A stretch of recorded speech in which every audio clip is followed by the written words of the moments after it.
Yeah, no, I think there's something so powerful about having like my experience be like listened to, affirmed, and like held so dearly by two like wonderful people. Like we're so much more than our jobs, and I think wedding industry is a lot of proving yourself or achieving XYZ, and it just doesn't matter because we're just humans.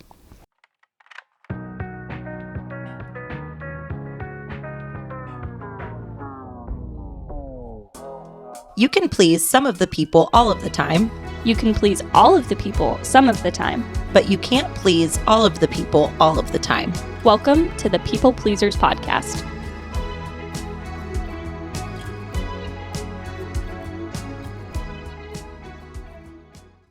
Why'd you look at me? I like your shirt. Oh, thank you. You're welcome. It's like, I was just on it? No, I was just looking at you because you look cute.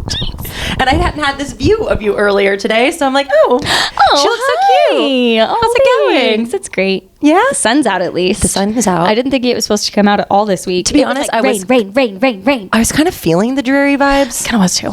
Because it's going to be sun so soon all the time. Next week is like I know. sun and 70, which is great. Which I love. But sometimes I just like match the energy, and I was like, I'm kind of feeling a little like gloomy, doomy. Gloomy, doomy. I like gloomy for different reasons. Yeah. Gloomy, I feel like, okay, no one else out there is getting anything done. I'm going to be productive. I can just be cozy. I'm going to do what I want. Yes. No, I feel and that. I'm like, why is the sun out? Shit, go away. I'm going to be sweaty. Yes. No, I feel the same way. Because when the sun's out, I'm like, fuck, what am I not doing? What am I missing? I should be outside. Yep. That's my biggest thing. I'm like, I don't want to be inside working right now. I want to be outside enjoying the day. Yeah, I feel like I should be outside, or I'm not taking advantage. Yes. I also like to pair my meals with like outside. Oh my gosh. So like if there's a cold day, I'm making soup or pasta. I'm making soup or I'm making like a comfort food. Yeah. Whereas like in the summer it's all like healthy and like everything feels heavy. I'll have a meat and a veggie. Yeah. So it's like we have grilled cheese and tomato soup on the docket for this week. And I was like, good, it's gonna rain at least one day. Yes. And now I'm like, fuck, it's all right. Well, it's not gonna be today. Maybe tomorrow. Still sounds amazing. I mean, yeah, I'm really excited to make it. I feel like you can have grilled cheese and tomato soup anytime. I agree. It's just a comfort food. I agree. Yeah, at soup. Oh gosh, we love soup. I got away with making it 2 weeks ago when Holt came home. That really rainy, kind of like soup? freezing day. Chicken tortilla. Ooh. Yeah. I was like, we haven't had soup in a while because it's been kind of warm. Yeah. And so I'm like, oh, it's going to be a cold day. I'm making soup. Soup girl. Yeah. My sister is the soup queen. I just follow suit. I love soup. I love that. So yeah, I'm great and I love soup. Yeah, Zach loves soup a lot. I love soup too. But like we were like, oh, we should try making all these new soups, and then it's like we just go to our like usual go-tos. We stick to the same 4 soups. That it's easy. Like, all right, which Don't have to one? Think. Yep. Yes, but I'm like, oh, there's so many soup options. There really are. I know. It's just hard to branch out because like you know what's good. I know. It's just so easy. I know. Because also it's like I don't want to make a soup and then not like it. Yeah, there's a lot of time and effort. Yeah, and money. Yeah.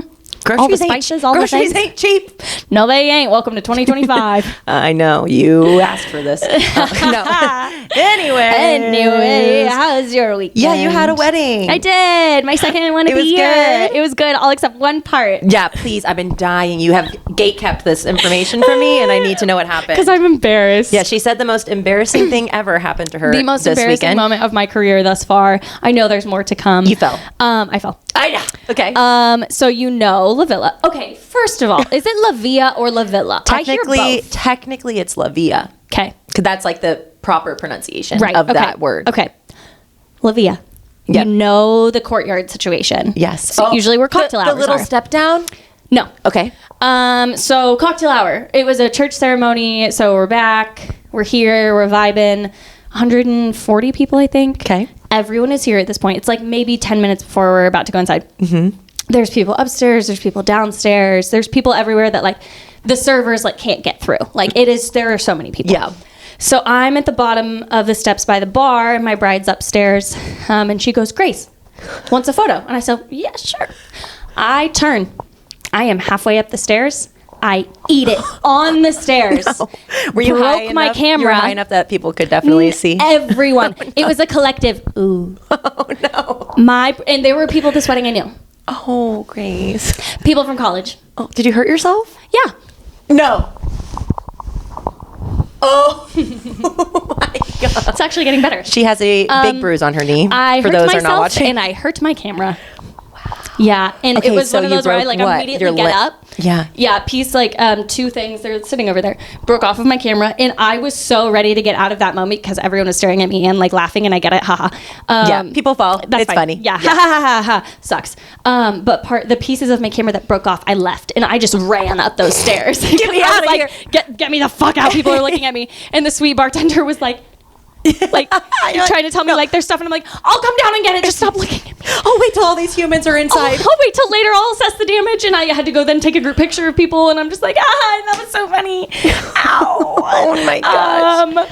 Yeah. Well, I'm glad you didn't hurt yourself worse. No, can you imagine if I like broke my Face arm plant or something? No, literally break your arm or like your face. You or bust like. it. Thankfully, it was my second camera, so it wasn't my main. Yeah. Because that baby never. I went like I turned and went straight down. Yeah. But my camera's in this hand, and I went like. This. Yeah, you're like, this is protected. I'm like, fuck no, nothing's happening to you. You're brand new. Yes. But my secondary was just like, here's the ground, and just hit right on. Oh my god. So it was great. Probably built that up too much for you, but No, I was- knew. And you said that you broke parts of your camera. I was like, Yeah. oh, she fell. I she fell. ate shit. I literally ate shit up those Oh. stairs with 140 people looking right at me because she also said my name because she wanted me to take a picture. And she's yelling So it from above. everyone looks. Yeah. So everyone's looking at me. Were you in your head the rest of the night? I kind of I was able to like kind of shake it off because I was Good. like, you know what? Who fucking cares? People Like fall. it's funny. Yeah. Like Laugh at myself. If I could have sat there and been like, I would have given everyone a thumbs up, but I was like, I kind of need out of this moment actually right now because they don't like attention on me. Literally, the awkward moment when you fall and you're like, do I just like stay here for a second and like really milk it? Or do I run away? Do Yeah. I make eye contact with What? Do I make a joke? What do I do? Yep. So I think immediately retreat. Yeah. Immediately, I was like, get out. Yeah. Yeah, but I wish I could have sat She there said, and just I'm been going like, in my shell. Yeah.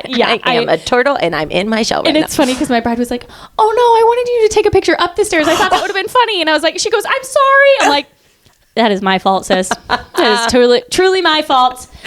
But you're welcome, everyone. There's your cocktail hour entertainment.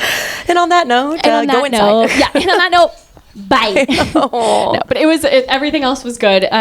Weather was great. I was going to ask. I couldn't remember what the It weather didn't was. rain. It was just overcast. So obviously my favorite. Yeah. So yeah, it was really nice. It was almost kind of chilly at times. So it was kind of like nice to have brisk. that. Yeah. So it was good. It was a All good you need is day. a light jacket.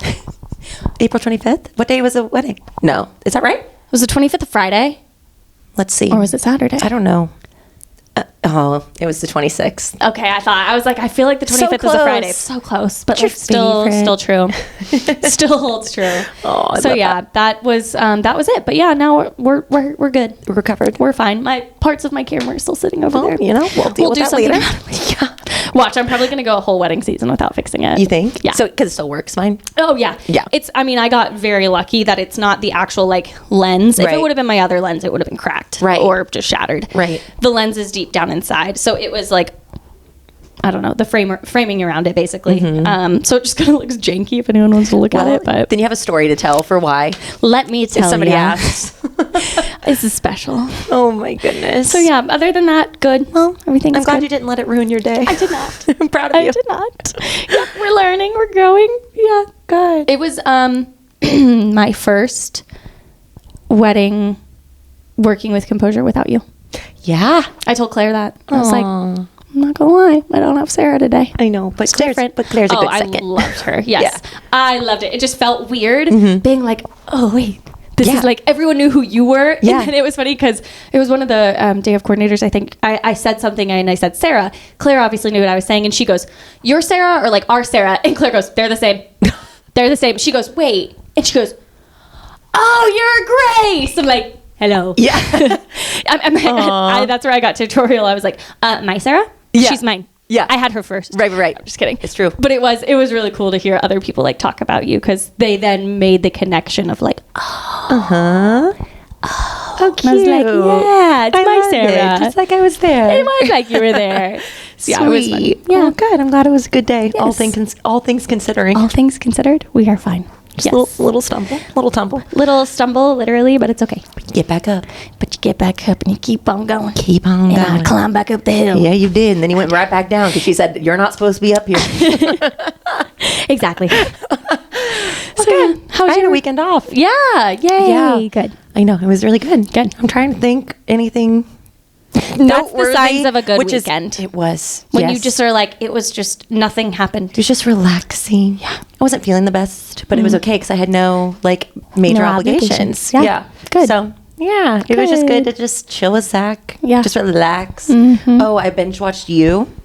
Oh yeah, I started Season watching 5. that. Mhm. Yep. It's over. It's over. I finished You it last night. Okay. Yep. I won't say I'm anything. on like episode 4. I just can't believe like how long of a period of like a span that show lasted. I know. Thinking back to the first season, I'm like, oh my gosh, where was I in my life at I that was in point time? college. It's crazy. Yeah. That is So. kind of wild. Right. Yeah. So it was pretty good. Good. I won't say anything. No spoilers. Okay, but thanks. I watched a lot of Keep it TV. to yourself. A lot of cuddles. Good. Leo killed a rabbit. So that sucked. Freaking Leo. Yeah, he's a freaking rabbit killer. It's so sad. Not a lady killer, a rabbit Killer. His natural killer instincts come out time to time. Oh, and he's no. fast. He's just a fast. So Margot Yeah. and him like trapped the bunny and then he got him. So that was a little bit of a sad part of the day. The weekend. But other than my son being a killer, it was a good thing. It was all good. considering. Yes. Good. But yeah. Well, this week we're heading into another guest. Yeah. We have Delaney Hady. which is what a cool name. I know. First of all, I know. cool person. The voice of an angel.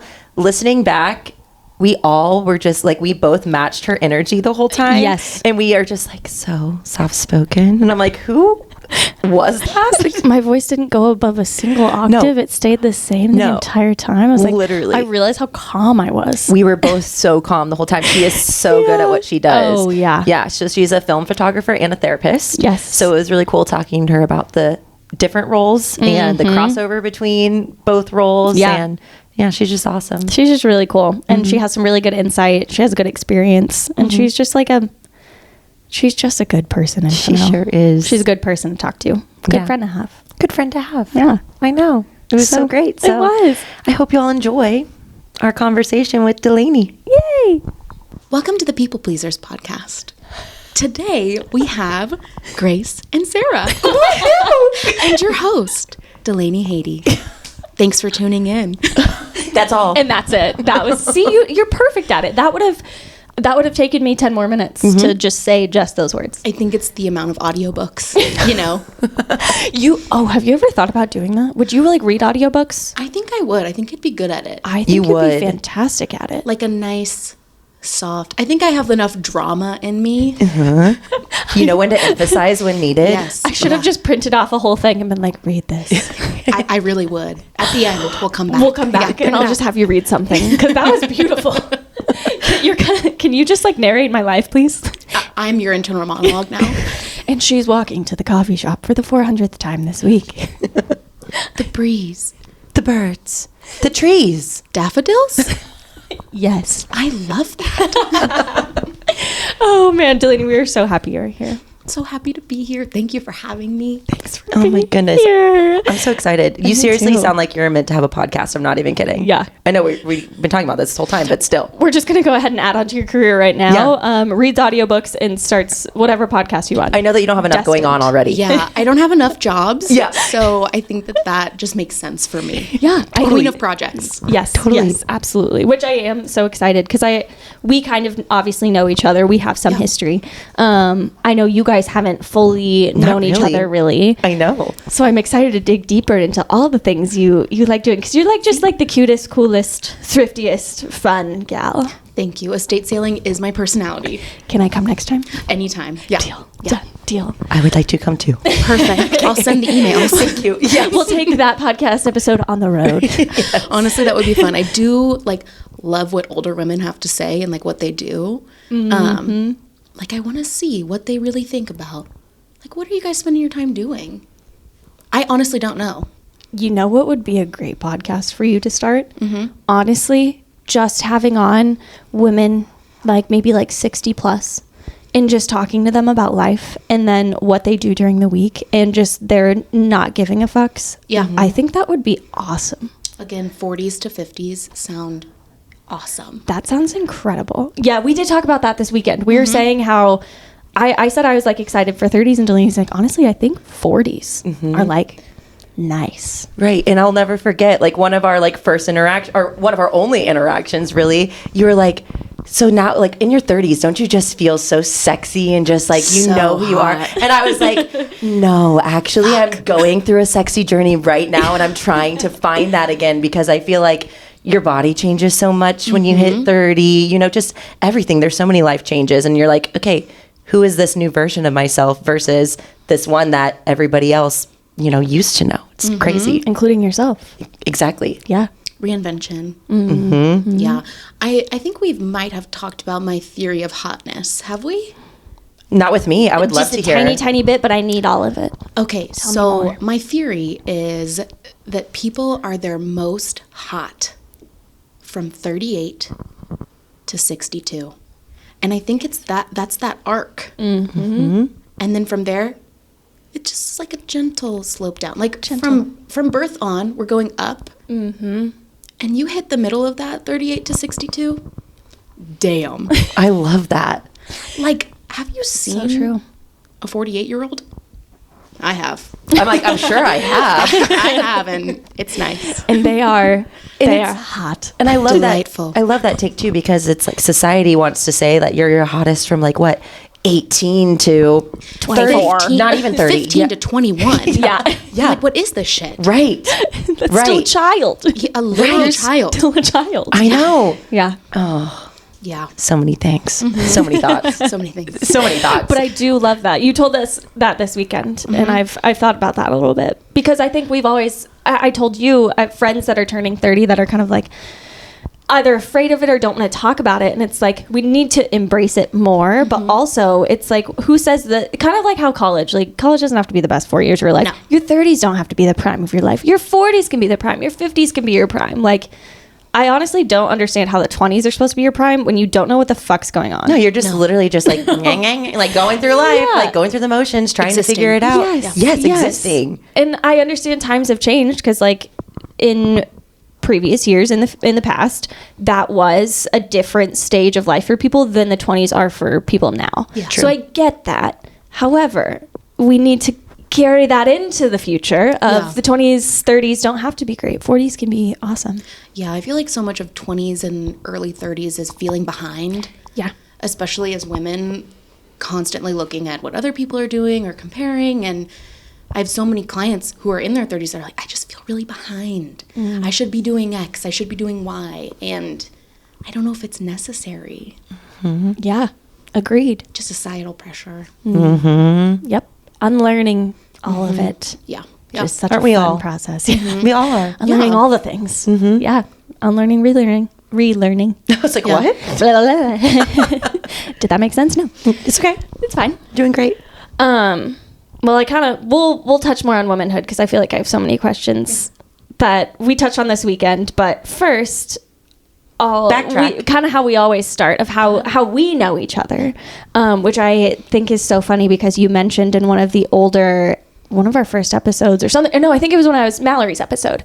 I talked about a film professor that I Yes. didn't agree with. No. And we shared that experience together, because we met in a film class at KU Okay. with said professor that I didn't love. So concerning. So concerning, so interesting. And looking back, I'm like, wow. Yeah, my list of icks with men are pretty long, but specifically flip-flops. In the winter? I don't want to see your toes. No. I don't want to see your toes, especially if you're a college professor. No. Unless like you have that vibe where like, yeah, okay, maybe you can, it works, but like also no. I just can't see it working. Unless you're Adam Sandler. Yeah, That's it. he can do anything. Yeah, one exactly. exception. That's Yes. it. That's Longevity. the only That's the kind of longevity I want to have, actually. my inspiration. But that is where we had our first meet. Yes. And then we kind of knew of each other. Obviously, we're in the same school, specifically the journalism school, not even just KU as a whole. Kind of ran in the same circles as people and friends. And then I feel like we kind of rekindled back in the wedding industry. Yeah, That's kind of yeah. where it all came back full circle. Yeah, I don't remember the instance. I don't that we really met, either. But I remember sitting in the back of film class watching things that are generally concerning. Yes. I do feeling remember you uneasy. sat behind me. Yes, You were one behind me, because I do remember like 2 or 3 other people that were in that class with us that I Yes. still like follow on Instagram and know Totally. of. Yeah, absolutely. And I'm also like, are you okay? Yeah. How was your experience? Yeah. It was not great. Watching, The Silence of the Lambs and then like walking home to your dorm as a young woman is never a nice feeling. No. I don't want to think about anyone wearing my skin. Not ideal. No. Not really ideal. Also, I'm just kind of like, what did I learn? I did learn some things. Mise en scène. I learned about mise en scène. Oh my God. Yeah, deep cut. Whoa. That kind of took me back a little bit. I'm not going to lie. Triggering. Yeah, I feel like I'm in Robinson, and I'm sitting at that little 2-person table. Yeah. Oof. Anyway, sorry. Back on track. Place. Very humid and very interesting to have a film class. I agree. Very interesting. Anyway, yes.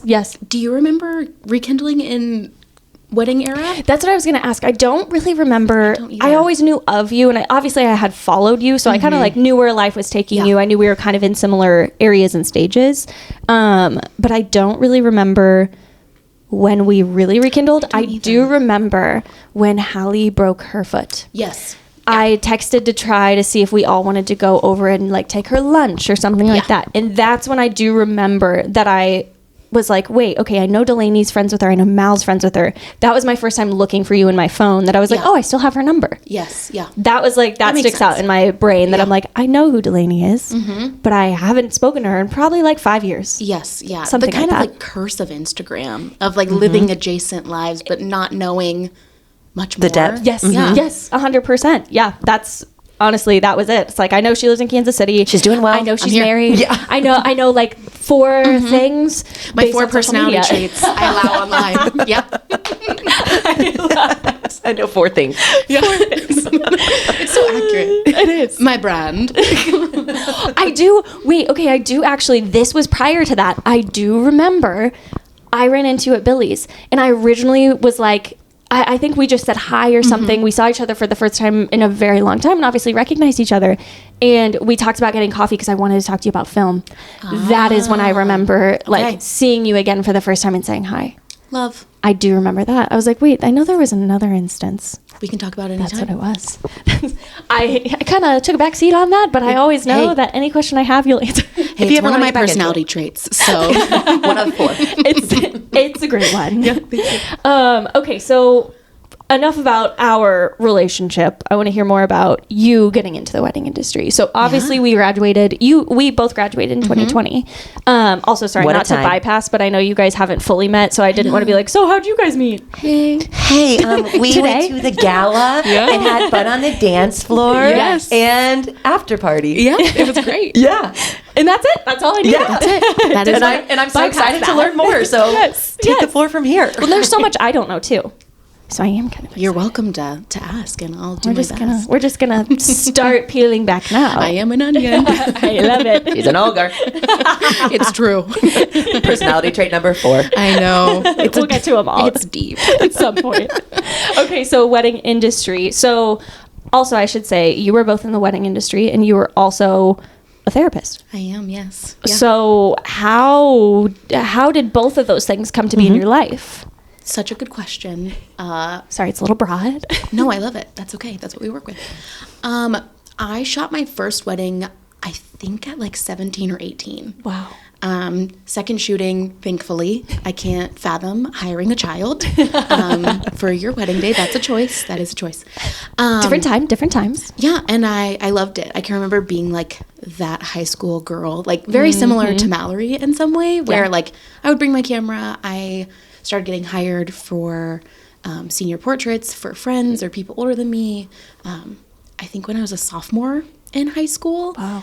And then went to KU for, I think the degree at the time was called photo media, but now it's like fine art photography. Wow, I didn't know that. Yeah, and so I was there for that and started working with a friend, and we shot weddings all through college.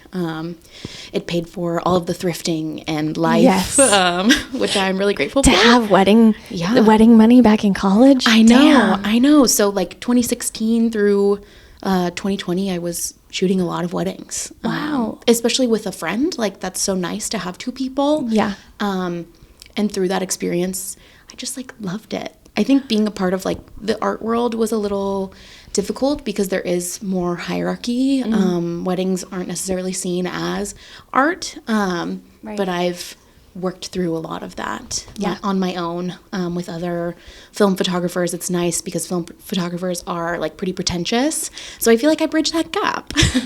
I would agree with that 100%. Thank you. Yes. It's really fun to kind of do that and feel like I'm kind of dipping toes back into the art world and it not feeling so icky or like I have to prove myself. But yeah, like through college, I just like absolutely loved making art. It was such a gift to have resources of a larger university. Yeah.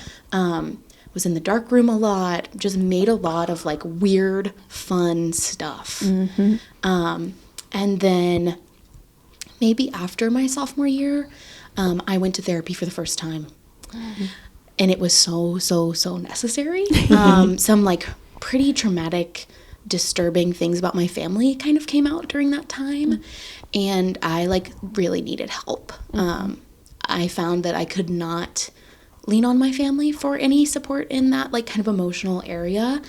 And luckily after, you know, trying out one gal, I was like, whoa, she's not for me. That is not a good fit. And then finding the right fit for me. Her name is Rebecca. I sing her praises forever. She honestly changed my life in like the simplest way. Taught me how to like have relationships in like a healthy way, step out of just some really unhealthy, abusive dynamics. And I'm so grateful for that because I'm the person I am today because of the work we did together and how she embodied so much for me. So I'm like eternally grateful. She actually told me I would make a good therapist. And being like 20, 21 at the time, I was like, holy fucking shit.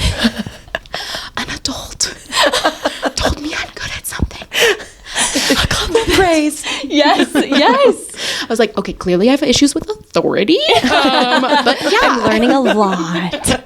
I'm like, yeah, Rebecca, thank you. Thank you so much.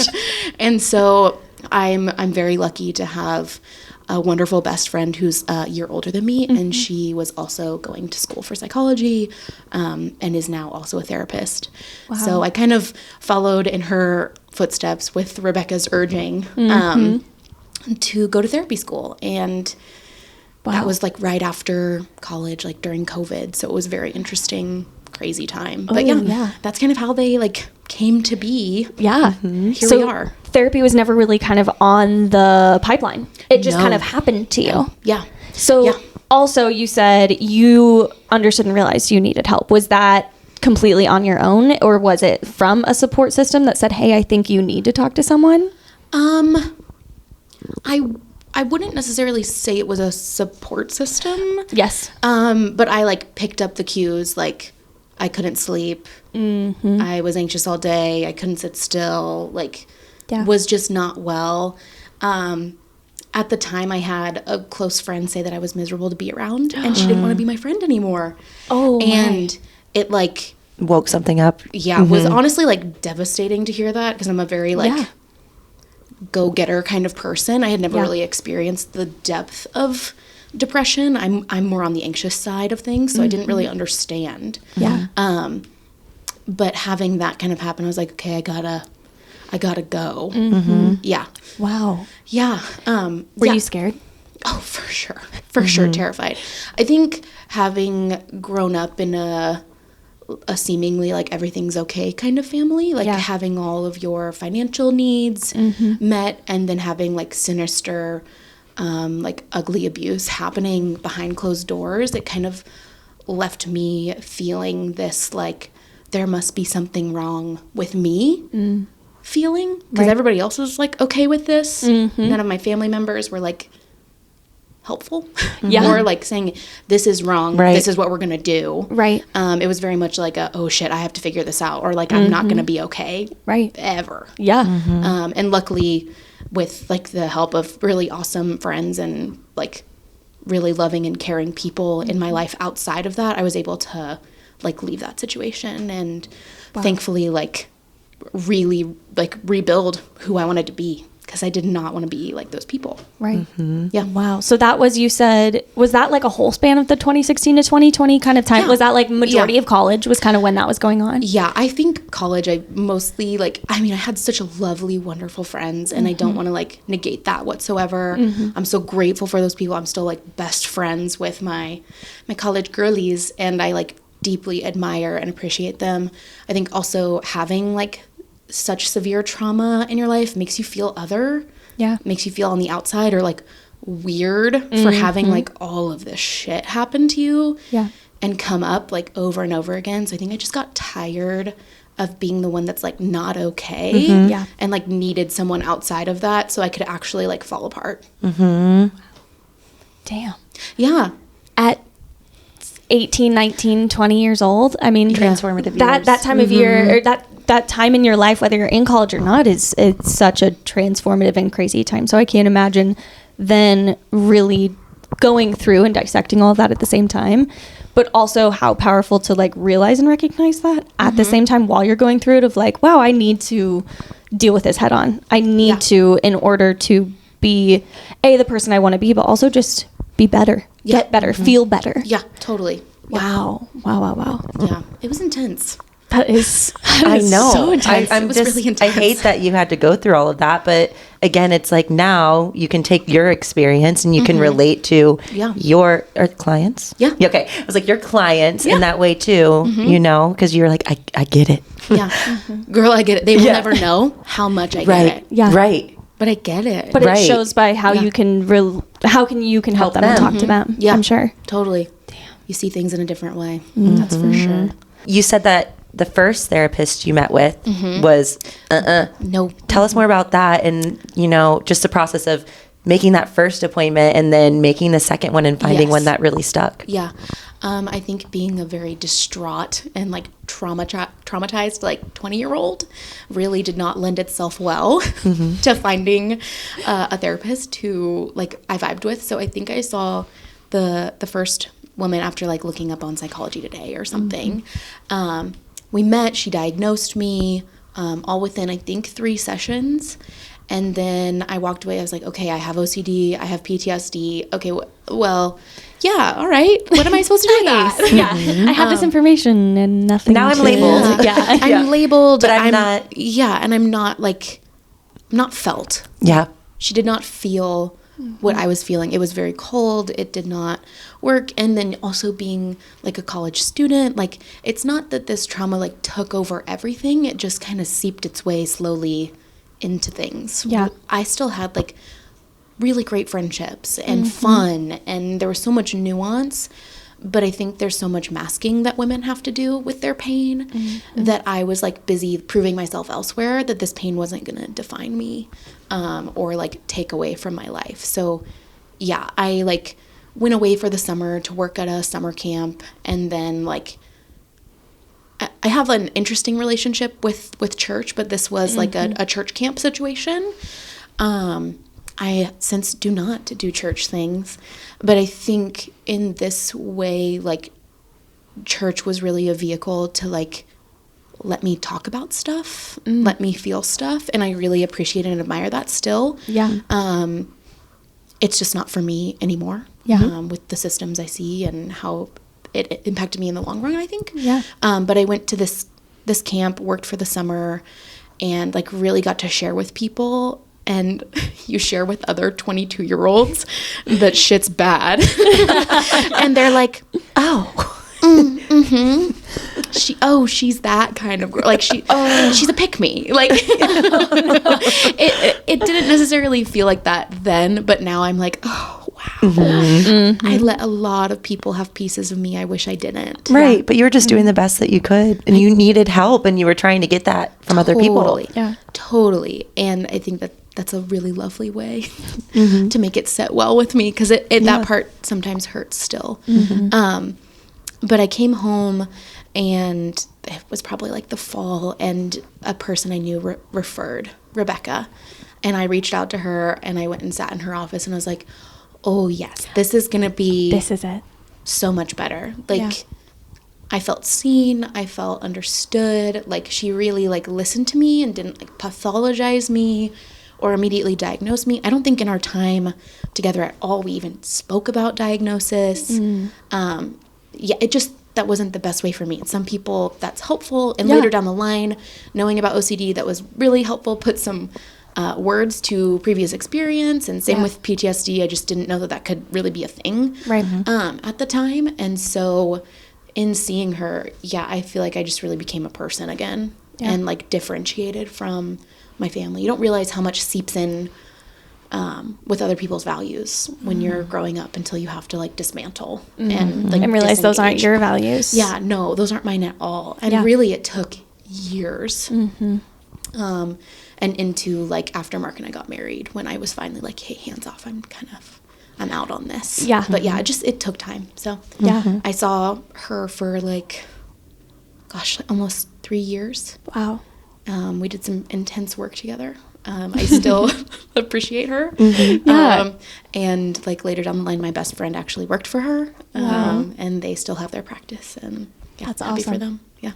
What would you say to someone who, like me, I've asked before, to me, therapy is intimidating. I also had a preconceived experience from parents getting divorced about kind of what therapy was or meant. So I felt burned by it in a sense. So what would you say to the person that is either scared to get into it, doesn't know where to start? What is a good starting point for someone? Yeah. What's the threat? Ooh. Like, what's the threat of therapy? Wow. Like, to really think that out for yourself. Yeah.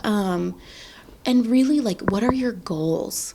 I think going in without any, like, set goals is actually really hard. Yeah. Because you have these probably expectations, things that you're wanting, but maybe you don't have words for those yet. And I think most people maybe don't know why they're going to therapy exactly until, like, 6 months in. Yeah. So, patience, like, and relationship. Like, if you have things you can relate to, or you find them to be warm, like, maybe stick around and see how it is. Yeah. But also, if you feel like it's not a good fit, go ahead and go find someone else. It's not worth the expense and forcing it. Yeah. And having forced it or trying to force it, and honestly just seeking help. Yeah. I would just like, it's okay to go find somebody else. Like, it's normal. You can shop around. That's fine. Yeah, I think that's what I like feel bad, because I feel like it's such a personal thing that I'm like, I'm so sorry, it's not you. It is, but like it's not. But I feel bad leaving. No, and I get that. I think like on the therapist side, I want all my clients to find someone that's for them, and if that's not me, like, that's okay. That's really normal. Like, I'm kind of chaotic. I say lots of cuss words. Like, I just, it's not worth like pushing it for someone you just don't really click with. And I think you know it when you feel it. I was gonna say, are there any like warning signs of like, okay, maybe I'm not as feeling as like, not as safe, but like as safe, as comfortable, as heard? Would those be kind of the things? Because I feel like I kind of sit there and like, is this a bad thing? Is this just me with therapy, or is this like our relationship? No, you should be skeptical of your therapist. You should be like testing them out. Like, it's also their job to say like, hey, how's it going? How do you like this? What's beneficial? What's not? How can we pivot? Right. Like, they're helping problem solve, but if you feel like a problem, or if you feel intruded upon instead of challenged, for me, that's when I'm like, ooh, no. I like that. Yeah, I think for me, oversharing like from a therapist side is a huge ick for me. I feel bad saying things about myself in therapy. Like, I'm very strategic, and I guess like self-disclosure or like sharing a personal thing only when it's benefiting the client. Right. And so I'm not an important aspect of that. Like, I am, but I'm not. Yeah. You know? Only if it can be helpful. Yes. And there are things like, if someone says something that I can relate to, I'm like, ooh, there are parts of my story that are intersecting with parts of yours. I can really like, it'll benefit see them where from you're hearing. coming from. But I'm not giving, this happened to me. And so if a therapist is kind of sharing about their life or their outside things, I don't really want to know. That's just me. I'm like, kinda this didn't isn't think actually about about you right now. This is actually, I'm paying you to help me and like, let me dump on you. I know. I don't want to know about your kids. I'm so sorry. Because there is, I feel like, maybe a fine line, because I would be one that, like, I talk to people and like how we talk, we finish each other's sentences because we want to show we're listening and that we can relate and that you're not alone in that. But I'm sure there is kind of towing a fine line of relation and like wanting to make the connection and then just talking at someone. Yeah. I'm excited that we're having this conversation now, because by the time this comes out, I have a therapy appointment scheduled, my first ever. I love that. And it'll have happened by the time this comes out. So I'm excited to have my experience and then listen to this back and just see, take notes. Yeah. See how it goes.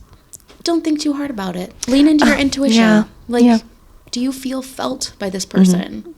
Like, do you feel like they stopped, listened, like reflected back, like what you were actually feeling, and like really heard you, not like a generalized story of something that sounds like you, like actually you. Give them some time. I mean, the first 10 sessions is like, right. That's the thing. You gotta get through it. Right. You have to get to know your client too, so you know how to guide them. Yeah. Totally. So. And just, we all walk in with a lot of trauma. Like, I can't put all of that on a therapist either. Right. And it's not all going to come out in one day. No. It's a total process. Yeah. And there's no like linear way about it. It is all like all over the map. You have no clue. I've even thought about like I still haven't, but what my first day of therapy would look like, because I'm like, I have all these things I want to talk about. Yeah, it's overwhelming. How the hell would we even start? Which again Just is show finding up and that right talk, person. right? Yeah, that's going to help guide you. And then I feel like I'm going to be like, one time at this, and then just completely like bounce over to something else, which I'm sure is very freeing. And again, you can just roll with how you're feeling and your experience and your trauma. But it does overwhelm me that I'm like, we have a lot to unpack. Totally. And it can feel like so much, especially when it's been a long time or you've had a bad therapy experience. Yeah. Like, that's so valid. And it really is like a very slow wading in to like a cannonball. Here's everything about me. Yeah. And that can be hard. I had a negative experience and then went to a therapist who critiqued that therapist. And so it can just be, it can be really interesting. We all have feelings about each other because that's what humans do. And like, I am 2 years post-grad. I know some things, but I also don't know shit. Like I'm not the authority on this. Right. Yeah, that's true. Yeah. Constantly learning and growing. And I think that's important for the client to realize as well. It's like I think there's this preconceived notion. Is that the right? Yeah. It's like, I know I said that earlier too. Yeah. Did you really? Vocab? Yeah. And I'm like, what weird. Who are we today? That is correct. Perfect. That you're going to go in and your therapist is going to know everything. I know, I'm spilling on myself. You're good. You're in Camera, good did you get company. that? Yeah, I was going to let it go, but I was like, No, let it. Let it show. We're a mess. That's what we're about here. Yes. I forgot what I was saying. There's a preconceived notion. Yeah, that you're going to go in and they're just going to be like, all right, this person's going to fix me and they're going to know exactly what to say. But it's like, we're all just human. Yeah. We're all just doing the best that we can and taking the information that we have and trying to help in any way possible. And whatever works for you might not work for somebody else. Right. Yeah. And so, like, I think that can be hard about going to the same therapist as your friends. I think you see the versatility of therapists, which, slay, love that. You guys are great. But also, like, sometimes it's just not a good fit. Right. And there is kind of that guilt, especially if you're a people pleaser, to leave. But, like, I've had conversations, hey, are we the right fit? Do you feel felt by me? Like, do you feel understood? Do you feel seen? It seems like I'm getting things wrong often. What's that like for you? Like, it's so much relationship and feedback. I think if you don't feel comfortable giving someone feedback about how things are going for you, skedaddle. Get out of there. Yeah. Scram. All I hear when I hear scram is that thing on either TikTok or Instagram. It's like, get out of here. She doesn't want you. That was very off topic, but I just hear that. And It wasn't off topic. Okay, good. I do kind of have a question. Sorry if you were about to go into one. Go ahead. Two full questions. First, what would you say is a fulfilling part of your job as a therapist? Oh my. That's a really good question. That's a hard one. And we can come back to it. No. I think that's good. Hard to be off the cuff. I should have given you that one ahead of time. No. I think inherently being someone's support is such a gift. Yeah. And I mean, I've seen and heard and like walked through some pretty horrible things with people, and to help them realize that it was horrible, to confirm their suspicions that should have never happened, and to be able to say that to people and witness their click moment, I guess, like, oh, that shouldn't have ever happened. And to see that happen is really beautiful, and also like incredibly sad. Yeah. I think my job and every therapist's job is to help people manage pain. Yeah. And to not like, hey, you need to feel better, but to like experience emotion in a more helpful way. And being able to do that is really beautiful. There are clients who might be their only connection. And I think that it's a lot of pressure, but it's also deeply moving and crazy to like sit and witness that in my office. It's a gift. It hurts.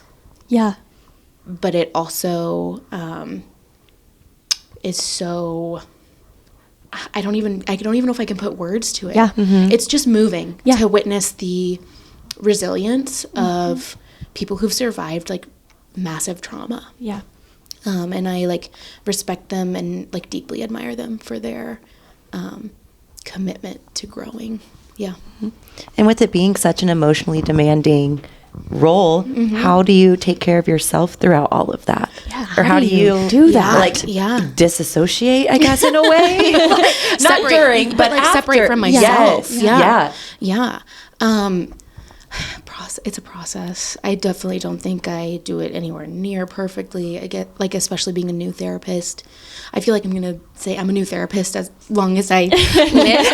I'm new here. I'm just 20 years in. I'm new. I'm so new at this. I think being like 2 years post-grad, there's so much like imposter syndrome, but really it is just like sitting with people and listening well. I really limit the amount of clients I take on. So I see like 7-ish people, and it depends week to week. Like some people are bi-weekly, some people are every week. But for me, I will be a part-time therapist for quite some time. I think just still being so young, I don't want to take on too much because I wouldn't be doing myself a service, and I would be doing them a major disservice by taking on so much. And that's just my capacity. Someone else who's my age might be able to see 20, 25 clients a week. Just for me, like, I can't do that. It would be too, I would need to research too much. Yeah. And like with weddings, there's such a balance of like those deep feelings with really beautiful ones. Thankfully, that's a great part of the job. But yeah, lots of pacing. I think I'm sometimes all gas, no brakes, and I really have to like pull it back because you can only research so much. Like and especially like figuring out a specialty and all of those things. I think my goal is just to not feel like overwhelmed by my clients, and that has more to do with me than with them, you know, or my own processing rather than them feeling like a quote unquote problem, because that's not it. It's just sometimes you hear things for the first time and you need to process. You need to process it yourself. Yeah. Because there's still a human on the other end of the conversation. You're the professional. You're the one they're speaking to. But at the end of the day, you're also still needing to walk through all the things they're walking through too in order to help them. Yeah. And I can just only hold so much. And so I like have noticed how much that is for me and figured out what feels best. Thankfully, supervision, like I can talk about these things like with my supervisor and with like fellow therapists. Luckily, I'm surrounded by really wonderful humans, and honestly, just having fun. Like, I think sometimes being a part of the therapy world is only seeing like the bad stuff. I've really had to like work through my own view of the world, and its dangers, or it's also like beauty, and that's been hard to work through as someone who also went through a lot of trauma. Yeah. Right. Damn. I know. Thank you for sharing all of that. Thank you for sharing your experience, but also just, I mean, walking through more of the personal side of you and how you got to this point. Yeah. I mean, wow. I know, it's kind of crazy. Now I'm sitting here trying to process everything you're saying. You're like, in a moment of silence. I know. Let's all collectively grieve. Well, you did mention that you noticed, obviously, with the heaviness of kind of being a therapist, the joy that also comes with the other side of your job, which is weddings. What kind of like parallels do you see between the two, with being a photographer and then being a therapist? You guys have done a really good job of talking about family dynamics on the podcast, which I admire and I love. I'm glad. I love family dynamics. I'm nosy at heart. I think that's what Tell me everything. I do both things. And so I'm so interested. I'll have a question later, but wait, what was your question? I'm like, I'm so excited. I love it. I'm hyperventilating. Have you noticed any parallels, or have you had any things that have helped one or the other, therapy Delaney or wedding photographer Delaney? Great question. Crossover. Okay. I can handle carrying the ugly parts of a wedding. Whether that is parent-child relationships or sibling relationships or whatever, I find that I am oftentimes an outlet for my couples to really like actually be their authentic selves. And I like make that a top priority as a photographer. Like, I'm always open to being the bad guy. This is not going to impact me. Like, I think that's kind of the beauty of the therapy side, because people can hurt my feelings. That's totally fine. I can handle that. How do you handle that? Because I am one that it's like someone can tell me something so minuscule, but I'm like, that was so mean, and I need to go cry about it, and then it ruins it. It not ruins my day, but it's in my head all day. You ruminate on it, and it spins. Yeah. I want to know, like, how did we get there? Like, I just want to be curious about the experience. Like, tell me more. I'm like trying to think of a specific scenario. I've been okay being the bad guy. I don't know. Like, well, you said you're not a people pleaser. Yeah, that's true. I think I've grown out of that, especially in weddings, because things are not as high stakes as therapy. Like, it's just not, for lack of better words, sometimes it's not that deep. Yes. And when it is, I can hang. You know what I mean? I think using those skills of listening and reflecting and like really helping my couples like hone in on what kind of experience they want to have. Like, how do they want to reflect their relationship to the world? How can we make it as intentional as possible? I think that translates well from therapy to weddings. But I'm just a safe place. I would hope my couples would feel that way. I feel that way with you. I do too. I was going to say, I feel like I can speak for some of them, at least, maybe, probably all of them. Yes, you are. I just want to be like open, safe. I mean, there are times where people, I mean, I get pissed off like that, like a normal person who owns a business. And sometimes requests are a little much, but like, it's fine. I'll handle it. Yeah. You know, I think I've grown a little tougher skin and can kind of see multiple sides. Yeah. And I think that can be helpful. I would say going through school and having to write 12-page papers about like all of your beef with everyone, it like helps you kind of negotiate that with people a little bit differently. And not really worry about the, oh my God, they're going to write me a bad review. Or, oh my God, they're going to shit talk me to all my friends. Like, I want to like kind of get to the bottom of it, I guess, if that makes sense. Yeah. I do like what you said too, that it's not that deep maybe sometimes. Because I feel like we have talked about a lot how we put pressures on ourselves, how there's all this responsibility on our shoulders, and it is one of the biggest days of someone's life. And I feel like that a society and just in general, that's kind of how our culture has become, of weddings have become such a huge thing, that it is scary to be on the side of it of I am responsible. But I feel like in the last 2-3 years, like even what we've said to each other of like, you've been giving 150%. Let's scale it back. Yeah. Give a little less. You're still giving 100%. Yeah. It's just the fact that it feels so much bigger, so much deeper. And it is a healthy responsibility to have, but also at the same time, at the end of the day, you're getting not that married. deep. Yeah. I think being a therapist has helped me kind of think through like what couples I take on, I guess. And I wouldn't say that any of my couples, like the end result of their wedding is the photos. Yeah. The end result is they got married and they love each other. They were able to express that and celebrate with their friends. Yeah. The photos are just like a cherry on top situation. Yeah. And so I'm asking questions like, are there any family dynamics I need to be aware of? Yeah. I wouldn't want to make it awkward. Like, tell me more. I have made it awkward before. And like, so I just kind of give the anecdotes of how can we make this as you as possible? So it's really not about me. Yeah. Like, I don't care where I take photos. I've photographed a beautiful wedding under a carport last year. And I also photographed a really beautiful wedding in like Hyde Park. You know, like, it just doesn't matter. Yeah. To me, and I feel like I've kind of taken the like generalized wedding world vision out of it. And I just don't fucking care what your wedding looks like.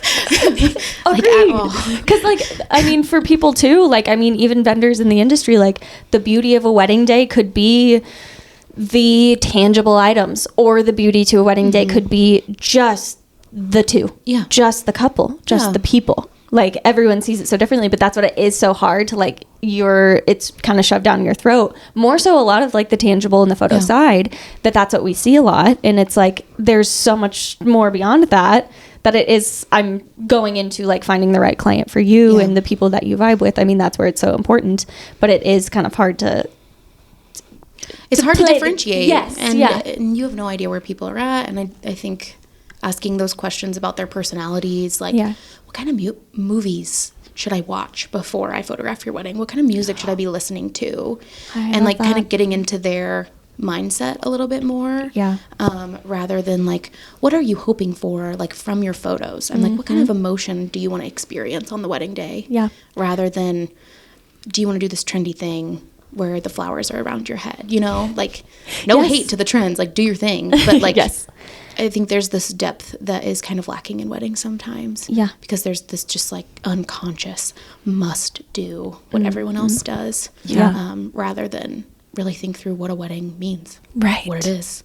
Just in educating people on the fact of that you've never done this before, you don't know how you're supposed to do it, so it is harder because they see this one lane of like, oh, this is how everyone's doing it, this is what it looks like. It's like no, there's 20 lanes, pick whichever one you want, whichever one's true to you, but here are all the options you have ahead of you, rather than it doesn't just have to be tunnel vision down one road. Totally. And I think having been a bride and having so many feelings about my own wedding, like, I hate that also gives me permission to give other people a better wedding experience. Because I wish I would have been more open to, like, doing things differently. I think that's just, like, a normal part of life. We all have our regrets or things we do differently. But I'd like to prevent those. Right. No, that's so beneficial to others of you're like, I know what I didn't like. Let me make sure that you're avoiding this because I've learned from that. And I want to make sure that you're not having to experience that either. Or thinking through things like beforehand. Like, let's think through how you want to interact with people. Do you want to? That's okay if you don't. What works for you? You're an introvert. Why would you go see tables? Why would you do that, babe? Don't do it to yourself. We talked about that this weekend of the hot take that I told you about, which was not having to talk to everyone at your wedding. If you don't want to. If you want to, yes. I did not speak to anyone. I made it known I would not be talking to people. They were welcome to come to talk to me. Did anyone do that? No. I sat there. But I set the expectation out there. That's what I wanted. I was like, I'm not going to go out of my way. Because it's part of protecting your peace behind that day in itself. And it is so overwhelming that it's like, if talking to people is what you enjoy, you want to see people, you want to, but if not, it's just weird to me that is a norm that, like we've talked about, you're already inviting them. They're already there. You're showing them that you want them there. So I don't know why you have to owe that to other people of like, I have to say hi to you. I invited you to be here with us. It means I want you here. It means I'm happy you're here. Oh, this is maybe my biggest wedding pet peeve. Maybe not biggest, but one of them. Yes. I hate when guests sit in the back row at the ceremony. Do you mean like back row and then like there's like 3 rows seats? without There's anybody? like so much openness in the front. Yeah. I think couples need to be more intentional about what an invite to their wedding means. Yeah. And I don't know if it's an older generation, like everyone was invited to the massive church wedding that then they had like refreshments in the basement, or if that's kind of going into it. But like everyone sits in the back and no one like assumes closeness. Yeah. It's like one of those weird things where I think couples and brides specifically feel so alone in wedding planning because everyone's like, oh my God, what am I supposed to do? I don't want to assume closeness. I don't want to get close. But like, it would probably mean a lot to like get a little closer. Yeah. You know what I mean? Totally. Yeah. I just hate to see an empty 3 rows at the front. I'm like, are you guys fucking kidding me? I do. I know. That Get makes your me feel asses up there. Yeah, that makes me feel so bad when I'm like, I know this is maybe for family, but like we only needed, you know how many are in your family? You only need The 8 chairs. sign Why do we says have reserve. 30? Yeah. I'm like, move on up. I'll tell people to move. I was really going to say I love do that too. It might be my only time where I'm like moving people. Right. like, You're like, directing actually, that go, way. please. Could you guys go to the front because some people are going to get here late and like they need to sit in the back row. Ooh, I like that. Yeah. Yeah, I'm always literally just like, we don't want it to look empty. Yeah. Like, I'm just a liar. No, but I like that. That's a better approach, honestly. I like both. I wouldn't be saying anything to anyone. I'd be like, oh, I hope they move. Oh, they're not gonna. This sucks. Okay. I'm like, you better get your ass up there. I want a photo of the back of your head. Yes. I really love your hair. Go move. Get up there, babe. That's so fun. We actually talked about 2 episodes ago with us. We kind of talked about like wedding guest etiquette, but I feel like sometimes that can be a fine line For sure. for like maybe it can come off a little rude, but also like you said, like I wish there was almost more awareness around like what being a wedding guest means. Yes. Like that is such a big deal. But then I think some people take it too much to a big deal. Like then they feel like they are owed something. Oh, like then ew. there's like the not the arrogance. I can't think of the word. Entitlement. Entitlement. Thank you. And that's where I feel like it's kind of bled into some of the big issues that we had that we brought up of like, why do you think you should do this? And why do you think you should do that? But I do think some people don't take it as, I don't know. Open-handedly. Yeah. Yeah, that was a That's a good word. word? That I liked so. it. Yeah.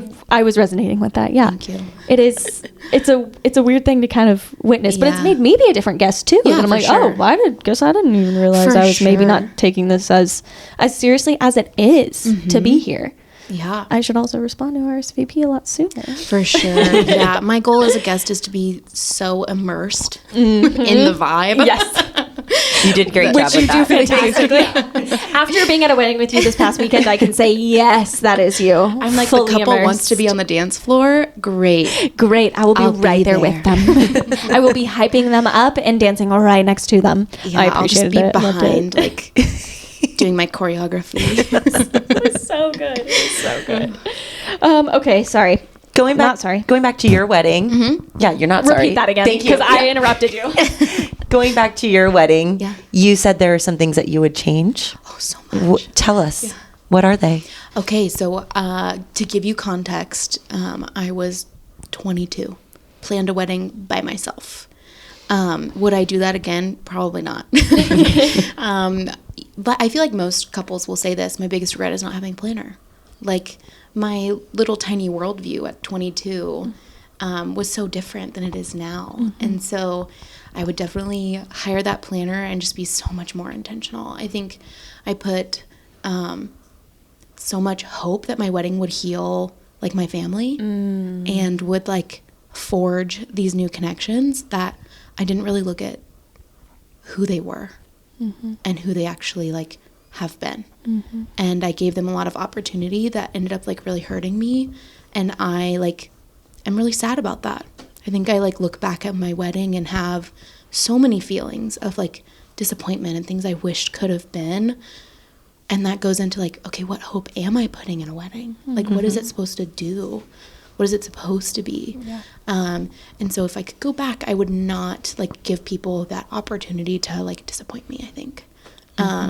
Yeah, I just like remember so many things on like stylistically, who cares? Nobody's looking at the tables. Like everyone is looking to your love. And I think if there's like a beautiful thing that came from it. It's that like Mark and I had so much fun together. We're best friends. We like giggle and dance and laugh. And I love that he like crowd surfed and like his friends were like parading him around. I thought that, like, that's so him. He's so center of attention on a dance floor, which I love about him. It makes so much sense. Yeah. You guys are so good at it. Anyway, he's electric. You bring the vibes. Yeah. You do bring the vibes. We do. We keep it top tier. Yes. Yes. But yeah, I think I just wouldn't put so much opportunity in other people's hands to make me feel special, because I ended up not feeling special like at all. And that sucks. What advice would you give to someone personally like me who's planning a wedding that has tough family dynamics like that? How do I protect my peace? How do I kind of not avoid that, but how do I work through that? Oh, that's such a good question, Grace. Oh. That's a hard one too. I think slowing down, like I can remember like 3 very pivotal moments during the day that were like, oh my. And I'm so glad I surrounded myself with really wonderful friends.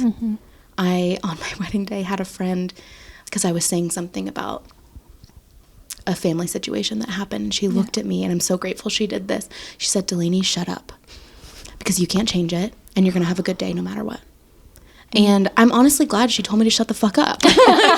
Like, sometimes that's what you need. I would have just spun out. Yeah. Like, and I would have like let that like really ruin my day. And I can look back and be like really sad, you know, that XYZ happened. And honestly, I just look back and I'm really proud of myself for being able to let go of those relationships and not let them like devastate me. Yeah.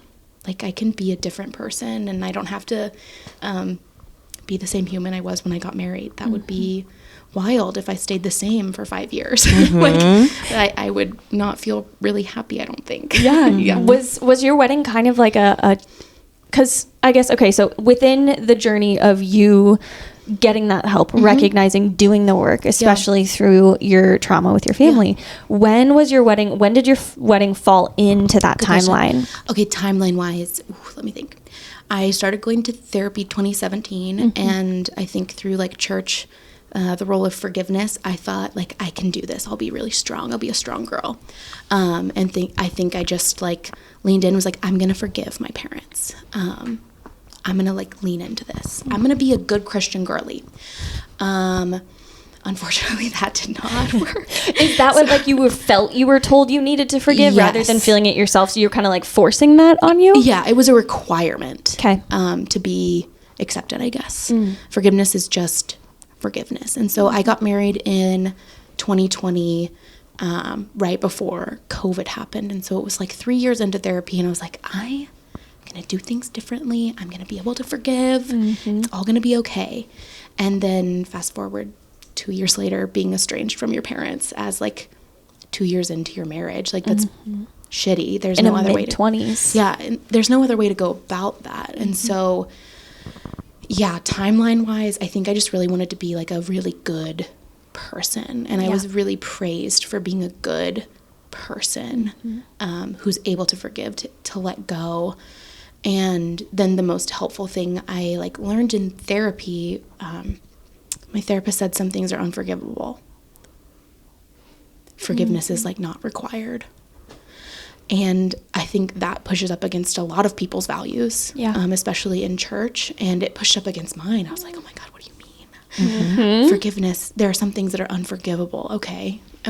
And in that, I was then able to like kind of say like, there are. Yeah. Unfortunately, I cannot strong arm this. Yeah.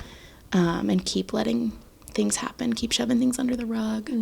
And I think still being a part of weddings is also healing in that way too. Yeah. To witness people not shove things under the rug or come alongside them as they figure it out. So yeah. I don't know if that answers your question. No, it does 100%. I was very interested. Thank you for sharing that. Would you say like your wedding was like a tipping point in that, like you said like pre-wedding you were like, I'm gonna forgive, it's gonna be okay, like it's all gonna come together. And you said like wedding day you have some of those regrets of how you let people disappoint you. Yeah. it right after your wedding that you were like, wow, that sucked? Or did it take some time? I think it took a lot of time. Yeah. I think when that like forgiveness is like etched into your skin, it took a lot of work to undo it. Yeah. And to not feel so other that like they're your parents, but they're your parents, but that's your mom. And like I feel that so deeply, and at the same time, like there's just a lot that like I can't let go of. Yeah. And things that are maybe too painful to have to like sift through to do that, I think. But no, I don't think my wedding was quite the tipping point. It was, it should have been, to be honest. Like it should have been, and unfortunately it wasn't. But yeah, I think that kind of goes into a lot of the like, you sacrifice parts of yourself for others. And I think that's why I've had to train myself out of the people pleasing, because I did it so hard. Yeah. And gave people so many opportunities, and like respect your mother and father, like you know what I mean? Especially being in the church too. And like grew up Catholic, and then was very evangelical, and now I am not. And so like talk about understanding your values, Talk about unlearning and relearning. Right. yeah, Holy cow. It really was like counseling school, where I had to like write all these papers and go through some stuff that things changed. But yeah, that's a good question. And you can say this to me. Yeah. You're not a bad person. No, You're not a bad person for doing that. No, Even not if at all. people want to tell you that you are, because Yeah. that's what they believe. Yeah, there's nothing wrong with me. And I think I just believed that because things were so bad that I had to like let all of these things happen to me. And now I'm like, no, I'm not going to allow that. I'm going to protect myself. Yeah, yeah. And like really step out of it, because it's just not worth it Yeah. for me. You do Right. you know?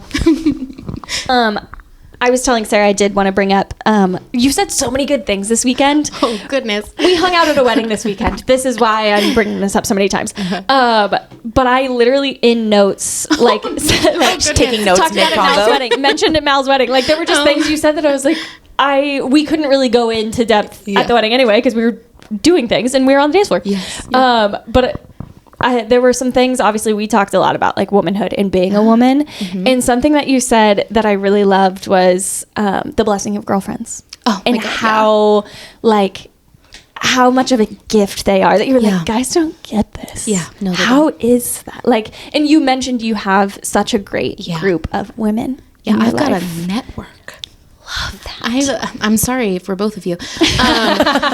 My best friends are the light of my life. Like, and I think about this in like fulfillment, and like fulfillment doesn't just come from your romantic relationships. It comes from your friendships, from all of these like tiers of people who get these parts of you. And I am so lucky to have the funniest, most hateful bunch of women. How did you guys all like your core? Like, do you go back? Did people come along as it went? Like, it's history. Yes, it's college. It's college. I was so lucky. My like best friend Haley, I think like my freshman year in Lawrence, she was like, "Do you want to go do pottery together?" And I was like, "Yeah, I do. I do want to go do pottery." And from there, we've just been best friends. Yeah. I don't think we've ever had a fight. She gets me more than anyone else. And yeah, Mark knows that it's like Haley comes first and then Mark. And then Mark. And he's like so jealous. But it's like he tries too hard. It's like, no, I get it. It's okay. It's fine. Yeah. I've been so lucky in my life to have really amazing women who are so strong, independent, and like we've really stuck together through like college, figuring out all our values, and then like afterwards, like we're all about to be in different places for the first time. And that's devastating. Right. An adjustment. When your besties all move away. So we'll be like, I'll be here, and then New Mexico, Wisconsin, Arkansas, and goodness, North Carolina. So like really all spread out. my Sims on my Find My Friends are like all spread out. I love that. I do love. I love stalking people on Find My Friends. I Like, know. what's everyone up to today? Where are we at? I know. It's so sad. Oh, that is really tough, especially in this season of life where we're all kind of over the place. Yeah. Literally on a map, And also just Totally. in seasons as Yes. well. Yeah. Yeah, getting married, having kids, being a doctor, like we've got the gambit represented. Yeah. Damn, it sounds like a nice group. I know. I It's love kind it. of awesome. Yeah, I know. I it. love that.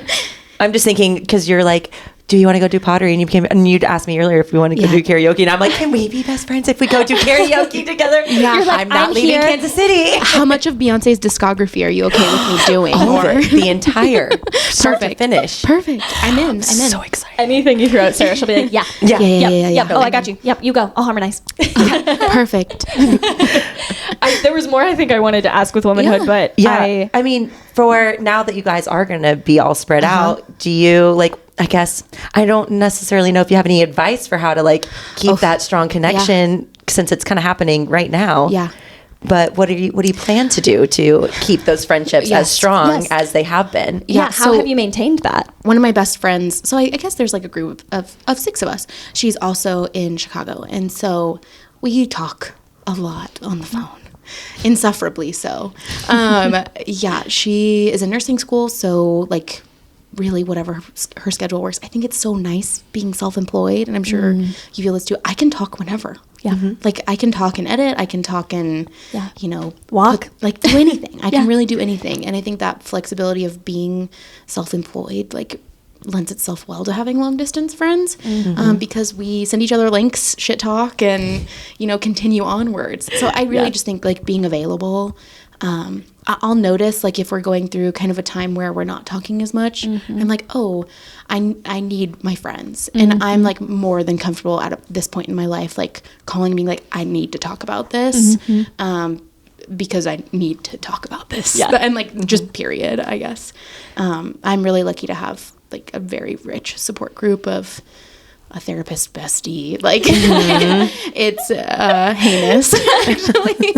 That's awesome. Yeah, you have such a good group. I don't even know who they are. Yeah, but they're they like sound- stacked. It's like truly insane. Like, wow, how did this happen? And we I just won't say really no. enjoy each other and make fun of each other like endlessly. Yeah.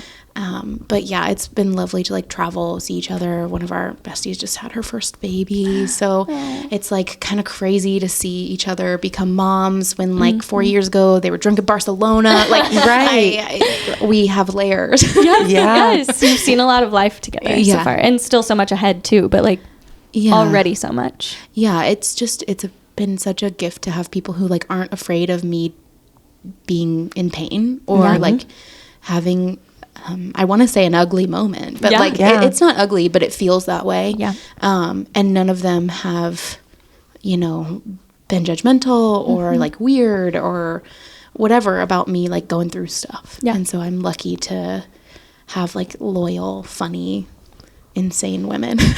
I love that. Yeah. I really love that. Yeah. And it's so important since you don't have that, with your mom and all that. Yeah. Those friendships just mean that much more. Yeah, I think when I realized I couldn't like rely on my family, like my friends became my family.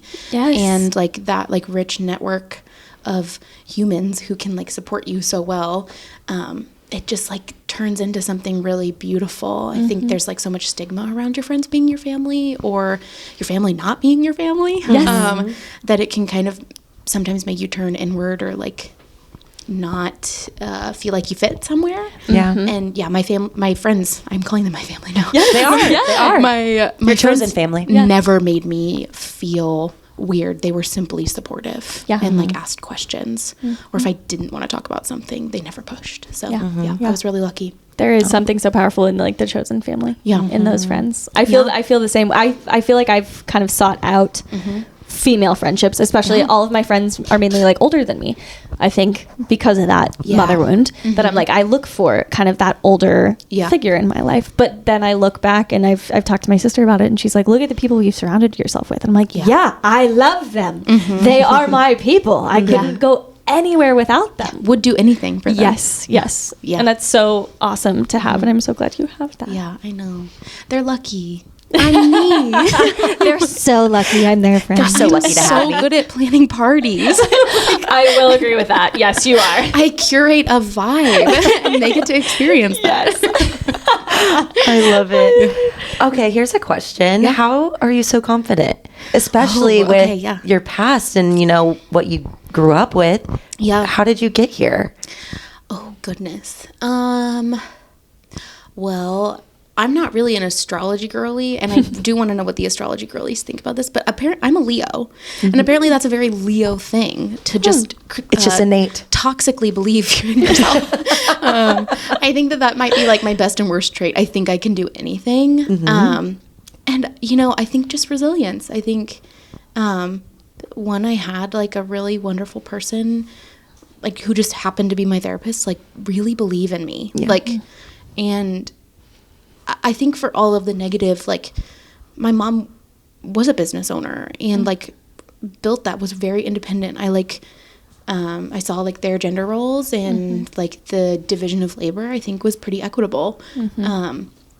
And I think I just grew to like expect that in my relationships, and I can be grateful for that part and hold the others in a different way, I guess. Yeah, I think it just kind of came naturally, which is like kind of amazing. I think. Yeah. I mean, obviously, I have insecurities, like Everybody does. human people. But at my best, I think I just like really believe that I can do stuff. Like, I could start whatever business. I could be somewhere else. I can move. Like, I just feel really flexible in like my abilities, probably because I'm chronically in control. I think that's maybe the other side of things. I'm like, I know because I control every aspect of my whole life. Completely understand that. Yes. What? Control? Yeah. Never. Who is she? Yeah, I know. I think it's like, it's been interesting to have to kind of think through those things. Like, I just know I can do stuff. And I think that a lot of people don't feel that they can do or be whatever. And I just feel like I can. I don't know what I love it. or where it came from, but I feel like I'm a baddie. You are. I feel like You are. And like you said too, sometimes it takes one person or several. And like for you, it was your therapist showing you, hey, I believe in you. And you're like, oh, right. Yeah, I think just at a young age, I'm a 4 on the Enneagram. Are you surprised? I'm not. Not at all. I'm so unique. And I think I just did that through, like, honestly having a camera in my hands and, like, pursuing all these projects and design school. And I've just been, like, good at what I do because I probably put way too much of myself into it. But I can hold myself accountable for that. I think sometimes. But yeah, I think, I've had really good teachers. I've had. Besides that film teacher. Yeah, besides that one guy. Fuck you, Spencer. I'm naming him. I loved your Name drop. Immediately after the episode, she was like, I am cackling. And then she said all these things. I'm like, you just brought back so many. Oh, So glad we got to experience that together. I know. Yeah, I feel like I've had really good teachers and like people outside of my family be really patient to let me be me. And I really differentiated and got space. And I think that helped a lot. Yeah. Good. Well, I'm That's a really good proud question. of you. Thanks. I'm proud of me. As you should be. Yeah. Yeah. I think like that was a lot of time in therapy too, to be proud of myself instead of like disappointed that I couldn't be strong enough Right. to accept XYZ. Right. And I am really proud of that. I'm really proud of walking away and doing what I needed to do. You're better off for it. I'm so much better. Oh my goodness. Yeah. Yeah. Yeah. Thanks. I appreciate it. Of course. Thank you. Yeah. Okay. So as a therapist, a lot of times friends will reach out for therapy recommendations. And I have so many questions and thoughts. What, like, are you looking for as you seek out a therapist? I mean, Go for it. I think just somebody who gets me. It's as simple as that. Yeah. And can give me, ways to cope with. Yeah. My anxiety is the biggest thing for me. Yeah. It's just kind of like, especially right now, it's just very heightened. Yeah. Especially just the state of the world, just sure. everything. There's course, so yeah. much. So I guess just somebody who gets my brain Yeah. and is able to like help and talk me down. Yeah. And bring me back to reality and ground me. Yeah, stop the spiral. Yes. Yeah. Yeah, As simple as that. totally. Because it's like you have your friends, your family, all of that you can talk to, but it's like they're not necessarily going to give you the feedback that you need in order to help you. Totally. Or have resources. Right. Yeah. Yeah. It's funny because I look for what's the word I'm looking for? Like actual like I need a woman. Yeah. Like I look for the actual things. That's for sure. I feel like yes, maybe I'm highly biased, but that's like non-plus. Like, of course. Absolutely.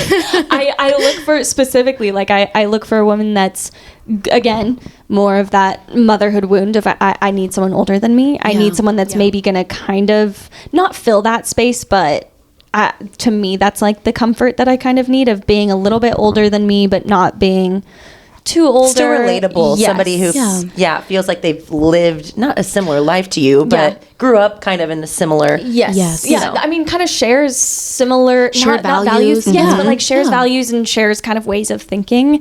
Yeah. But specifically, I want someone who can walk through all of my trauma with me and walk through every piece of it to help me further understand why I am the way that I am and unlearning those parts that I've recognized I don't love, but that they're not my fault. Yeah. And that's okay. But this is why you got here, and this is why we're going to move past that. I just want someone that can truly dive into my trauma with me and help me understand it. Yeah, that makes sense. And help me be better for it. Yeah, totally. What like pushed you to like reach out to a therapist? Again, I think it's just like so heightened right now where it's kind of just like 24 All come up to the forefront. Yes. And then just, I know there's just a lot going on, you know? Yeah. So I can it's even hard to hear turn it like in your voice. There's a lot like going on. Yeah, stuff that I don't necessarily want to share today. Oh, you know, you don't have to do that, babe. No, don't you worry. I'm not. Boundaries. Boundary me, baby. Right. But I just want to be happier and lighter and more present and not weighed down by everything going on. Yeah.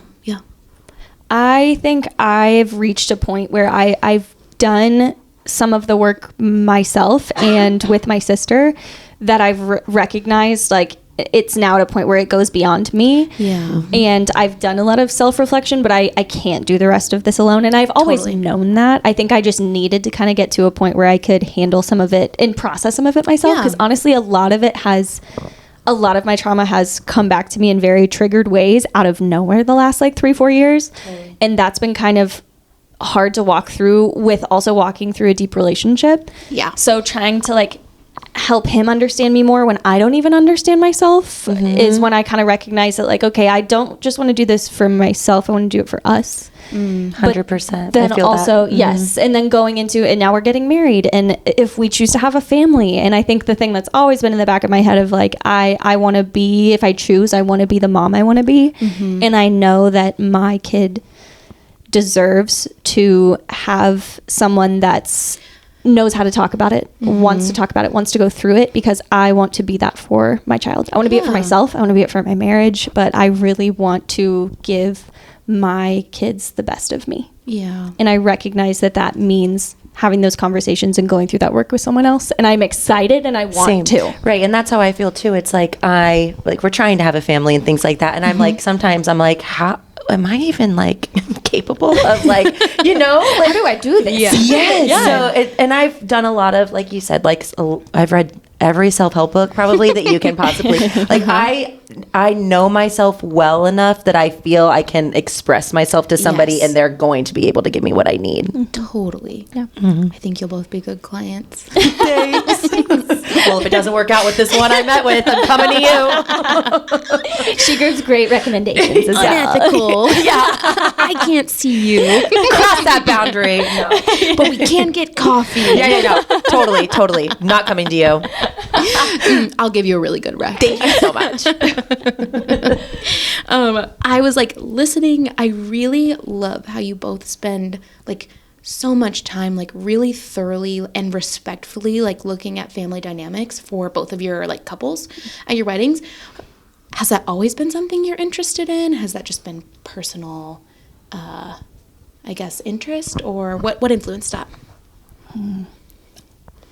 To me, it helps me understand my couple more, because I crave connection. And also, like, I am the one that, and I've said this before, like with Haley and Caroline, of like, I want to be your best friend the second after meeting you. So like, I want to know everything about you. I want to know how we can relate to each other. And I think family dynamics being such a heavy part of my life, I'm kind of like, what's your trauma? What did you go through? That's kind of how I feel like connected to people. But also then day of too, family is something that stresses me out the most.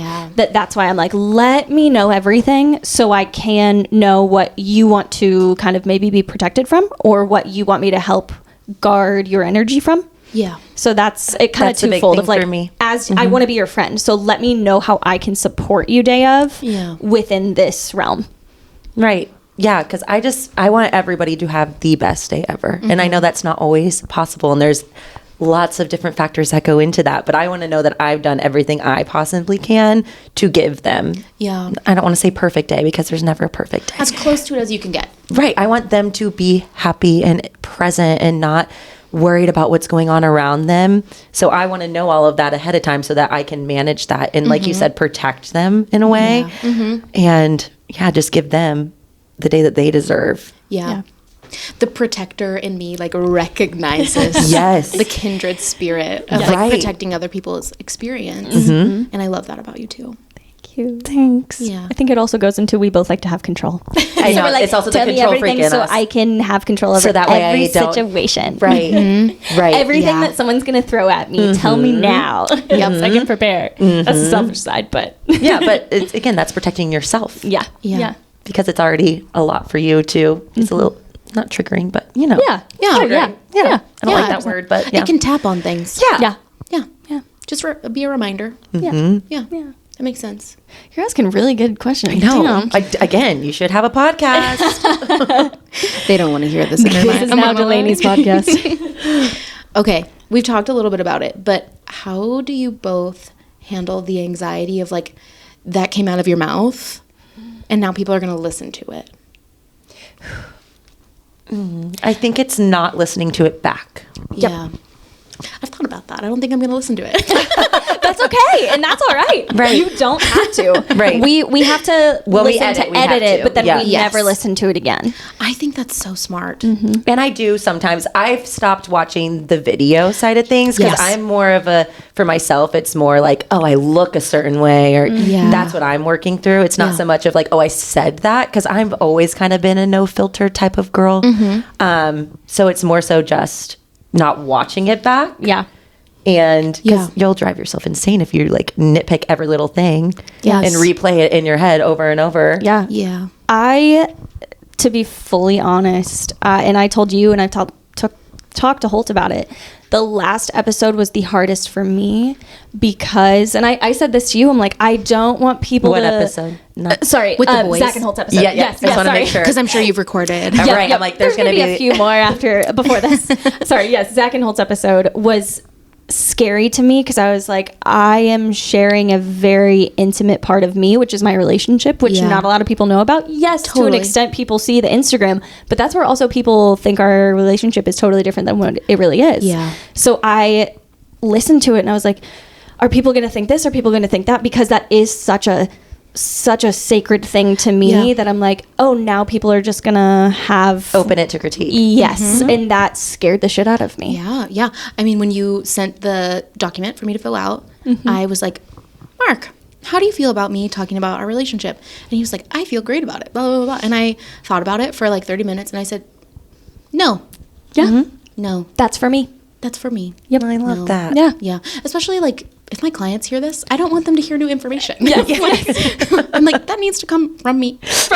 Must control output. It is input. It is scary though to think like saying, especially when we first started saying things certain ways that we're like, oh, is that going to be set? Like, I feel like editing and thinking back to episodes, we were a lot harsher on ourselves of like, is that going to come off wrong? Is that okay? Should we just cut that? And it came down to the people pleasers and us wanting to make sure every single person listening was able to relate, but it's like, that's just not possible. We can do what we can, but I feel like we've been really good holding ourselves accountable of like, I say something that I'm like, I don't really like this and this makes me nervous. And you're like, if you're going to think about it, then let's do something about it. But also I'm going to encourage you to remember that it doesn't matter and it's okay. And I feel like we check in with each other a lot about that. Of like, I don't like, and granted we're best friends, so we can, right? But it is just like that other layer that it's like, hey, I have feelings, and it's like, all right, let's talk about it. But also, I'm going to encourage you to remember to not care. Yeah, because that's the whole point of this. Exactly, and so much of womanhood is how much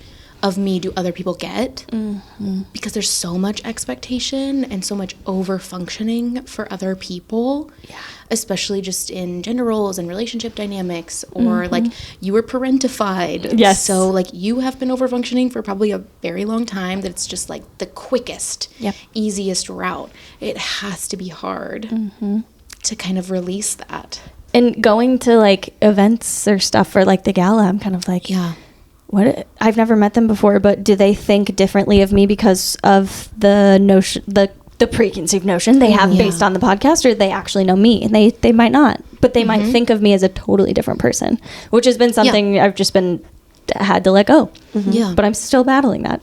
Yeah, well, as someone on the outside of the wedding industry who tries not to get too involved, and I stay pretty peripheral, you're both lovely. Thank you. You're such wonderful open hosts. Like, that's kind of the whole, like, after listening and giggling along, like, your openness, like, really lends itself well to vulnerability. And, like, I feel very safe to share with both of you any of the things that we've talked about. Like, you just make it really easy. Thank you. Thanks. That's why we started this. Yeah. Like, we wanted to go deeper and, you know, just peel back layers and just show what's on the inside to everybody that they might not get to see all the time. Or like in a like social media post, it's like, so like, you know, not fake. That's not the right word, but you know, it's curated. Thank you. Yeah. It's so curated, and it's not necessarily, I don't like saying fake or real, but you know what I'm trying to say. Yes, I get it. Yeah. So that it's was just hard. A platform to do that. Yeah. How much do people get of the two of you? And I really respect the boundaries that you've had on like, hey, I'm not going to share that because that's not podcast material at this time. Right now. Maybe one day. Yeah. But not at this moment. You don't have to share anything. Right. You know, like you don't owe anybody anything just because you said yes to doing this. Yeah. Yeah. Play that back on a loop. Yes. Play that back forever on a loop, please. We don't owe anyone anything just because we started a podcast. Right. Okay, as people pleasers. Ooh, yeah. I want to know what goes into your thoughts for this. How do you both handle like those big feelings on a wedding day? Like, so many situations arise. There are meltdowns. People handle things differently. Maybe they're not at their best moment. How do you handle that? I ask myself that all the time. I don't know how I'm good at this job. Because I'm still figuring it out. I think for me, it's like my mind is so anxious all of the time that on a wedding day, I have to just be present. There's no other option. Yeah. So it's just dealing with what's thrown at you without actually thinking about it. Yeah. Yeah, your just gut reaction. Yeah. Yeah. I'm like, how do I handle that? I know. Like, I hope it's in a good way. Yeah. It is. I feel like, oh God, because now I'm trying to think of like specific situations that I'm like, how do I deal with that in the best way? And don't think about it specific. I know. I'm mainly thinking of a wedding that I've had that I had someone say something rude to me. Yeah. That I'm just like, I probably didn't handle that one well, but also I did. I'm just like, meh. But as far as my couple, You did the best you could did the with what best you I had. could with what happened. I don't know. I feel like I am good at being a little bit more slow and recognizing when someone maybe needs some space and someone maybe needs to just be listened to and just be heard rather than a solution. Yeah. And I think I'm a very solution-based person that in those moments, I'm kind of like, all right, this is bigger than me. I can't just solve it for him because I don't know the ins and outs of everything. So it's kind of like, what do you just need to say? Do you just need to be heard? Because I'm here. Yeah. Well, you're both very safe people for that. Thanks. I can feel it. I don't know what to do with the compliment. Yeah. What's it nice. like? How is it to receive that? I know. It's weird. It's scary. I don't like I'm it. sweating. A lot. It's great. But thank you for asking that. Oh, I see your discomfort. I know. The body language. For the audience, Grace is holding herself. Yep. Nope, don't Deep like that breath, babe. No, but thank you, because I think those things do obviously make me uncomfortable, but I know they're good things, and that's where I appreciate people that do ask those things, because I'm like, no, I need to talk about that. You do. Yeah. Yeah. So thank you. Well, you do a really good job. Thanks. I hope you know. Thank you. Okay, let me look at my questions. Have you So gotten cute. any negative feedback? I've always kind of wondered when and if we're maybe going to get a one-off comment on Yeah. TikTok or Instagram of people For being sure. like, you suck. Yeah, not yet. I don't think we're there yet. We're not there. Maybe We're once we still start way reaching a down different, here. Yeah. group of viewers. Yeah. I think then mainly things all our could friends change. right now. Right. Yeah. But that's also, it's not like we've been trying to we're not Hot posting. take. Right. XYZ. Right. Yeah. Or we're also not putting ourselves out, we're not hashtagging a bunch of things, trying to We don't reach want a the bunch of buzzwords. random listeners. Yeah. We're not, that's not our MO. That's not Yeah. what we're here for. We're not here to climb and be the best podcast and be the best wedding pod. Yeah. We don't care. We just want to reach the people that need to hear it, not the people not Not just for the view. not just for the view. Well, hey, maybe me talking about you don't have to forgive people and being estranged from your family. They'll say you suck. Never. Who thought this was a good idea? Well, then Oh, they no. should This is listen. terrible. They should listen to the full episode then. They No, should. no. The amount of people that are going to hear that and be like, yes, this is what I need. Myself being one, I will comment. That's what I think we're going to get the most. Her alias The account. most. I do just have a little alias for everything. Anonymous. I love it. I think as a wedding vendor, there's a lot of this assumed bestiehood or assumed closeness. How have you two handled that? As far as couples, honestly, I want to relate to them, so I am an open book. I was thinking the That same I'm kind of about like, myself. ask me whatever you want. Yeah. Let's go to.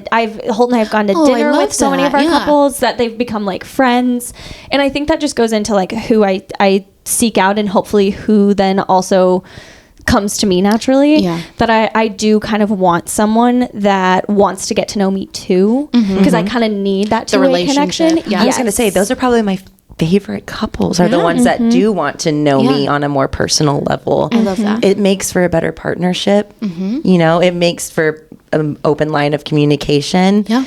And let's say I'll have to reschedule something or something like that. And it's Totally. you don't feel like if it's a couple that I'm friends with, I'm they'll understand. They're not going to be pissed off or be like, we had this scheduled for today. You know what I Yes, mean? I feel there's, there's more flexibility in a way yeah. to just be real, or because I've told couples before ones that I'm close with, if I'm having a bad mental health day and I just can't get there. Yeah. I'll just straight up be like, I am having a bad mental health day. I am so sorry. Yeah. Can we push it to Reschedule. tomorrow Yeah. even? Yeah. Something came up. I need to. And deal with every this. single time they're like, oh, thank you for being honest about that. Yeah. So Yeah. I love that. I do recognize where it can get, because I just don't really, I have a hard time with work-life balance and boundaries. Yeah. So I do recognize that where as well. that can be a more negative factor rather than a positive one. Sometimes with just should this maybe just be left at the door as business, or are you my friend? So I do kind of tell my couples, I'm here for you. I want to be your friend on your wedding day, but I want the friendship to continue after your wedding, where we can really get to know each other more. Right. Because I also want this season to be about you. I don't want to, it's not about me. So I want to get to know about you, but I recognize that some people, i.e. me, don't love talking about themselves to that capacity, that I'm like, tell me about you, tell me all this stuff, so I can just deflect. Yeah. So, but I do say I will be that number one friend if you want it, need it, and then if the friendship is meant to continue after the wedding, that's where I look forward to really getting to know them. Yeah. You both seem very relational with your couples. What's it like when someone is just kind of all business, doesn't want that relationship? Are you a let's pump the brakes, this isn't a good fit, or how do you handle that? I used to not handle it and just be like, oh, it's fine, we'll get there, and then I realized that's not great for me or for them. But now I do recognize that I'm I think I have someone that you would vibe with so much better. That looks like my work, that is what you're kind of wanting, but I think I need the relationship out of it. I need somewhat of a connection out of it, and if I'm not going to get one, I am going to be miserable and not give you my best, and also you're not going to vibe with me, and you're not going to feel comfortable with me. Yeah. So that's me. On the planning side, that has to be so hard because you kind of just gotta. Am I wrong? No, you're not. Okay. Yeah. Okay. Oh. Yeah. So it's just I think it's more so for me just trying to decompartmentalize that this isn't a friendship. This is my job now, which the reason why, like you said, like we've said, I'm in this job is because I want that connection. Yeah. So it's definitely difficult, but I think it's just protecting my peace when it comes down to, you know? Yeah. Yeah. And I wish I wasn't anxious going into like meetings and stuff like that, and especially the day itself. But then I just always remind myself too, like there is an end date that we're working towards. And then after that, there's no relationship. Okay. But we got through it. So it's just protecting my peace at the end of the day. Yeah, totally. That's really fair. You're asking such good questions. Holy shit. I've been wondering. I've been thinking. We didn't talk about burnout. Did you want to talk about burnout? Oh, I did have that on there that I didn't think. Because we kind of asked you how you balanced both careers, but we didn't actually talk about like when the career gets tough. When the career gets tough. When the career gets tough, especially two careers. Get going. I got 2 careers. Multiple hats. Yeah, all the hats. Okay, well, since that was kind of a question for us, I would like to ask you about that because I feel like you were a very good boundary person. Yeah. How did you get there? I'm much more boundaried and kind of stay far if they need me to stay far. Yeah, I think those aren't necessarily the relationships I enjoy the most, but that's okay. I think everybody needs something different, so I'm adaptable in that way. But burnout wise, I am not someone who's going to work on the weekends, nor am I going to be meeting someone at 8 p.m. on a Wednesday. I very rarely do like an evening meeting. I have like fully shifted all of my client meetings to be from like 8 a.m. to noon on like 3 days a week. Are you talking wedding or therapy? Wedding, yeah. And then therapy clients I see Tuesday and sometimes Thursday if needed. So yeah, I am pretty heavily boundaried in that. It's a luxury. This is a luxury service. And it takes so much time and energy. I would way rather meet you before your workday than stay up. I'm just not a good person after like 3 p.m. I'm sorry, guys. Really sorry. Out of office. I am out of office. There are like Turned off. the cases where it's like, yeah, they're a doctor. I'll do that. Yeah. Yeah. I'm not crazy, but like I'm just not really offering up my evenings to then get ghosted and like really feel used. I think there are times where I give so much of myself to my couples because I am so passionate about this work and want their images or their wedding to be reflected in a beautiful way that like sums them up as a lovely couple. But I just like don't want that to take away from my life. I refuse. No. Which I think is something that work in progress over here. It's so hard. It is. As wedding professionals, we give up so much of our life for others. So to recognize that and actually realize like, no, it's okay. It's all right if maybe I lose clients over it. Again, they're not ones that are going to understand anyway. And then in turn, maybe don't value me as much. I have never lost a client because they needed to meet me during the day. I love that. I stopped doing that too. Yeah. Unless it's like, again, like the special circumstances where I'm like, And there are like 5 times a year compared to every single meeting I'm doing at 7 p.m. Like I'm just not a good human then. That's my me time. Well, and like we said, like that's when I'm not going to give my best to them at that point. So like I don't want to offer that up because I know they're not going to get the best of me, and that's what they're paying me for. But that's also what I am here to do. Is to give them my best at all times, and that has to be in the morning. And no shoots on the weekend, just on the weekdays. I don't do weekends at all. No. Have to be weekdays. That's my me time. I need to go get a little treat. Totally. You deserve it. Yes. please. I feel like it's also kind of like we don't meet on the weekends because that's when we're Working.